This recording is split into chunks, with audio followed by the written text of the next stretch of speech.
आउनु त आउनु बहिनीको नाम के अरे श्रीदा श्रीदा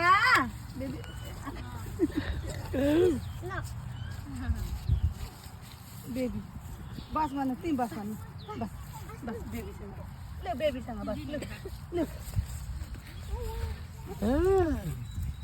अब बेबीले अब नाकको पास चाहिँ हेर्नु त उहाँ उसको आउनु जाँदैन कस्तो पारेको छ को पास आस्मी न न यो त छुच्ची पो छ त छुच्ची जा दिदी त छुच्ची जा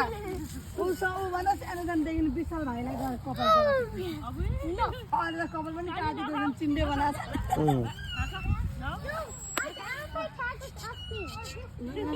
नदेखि हुँदैन नु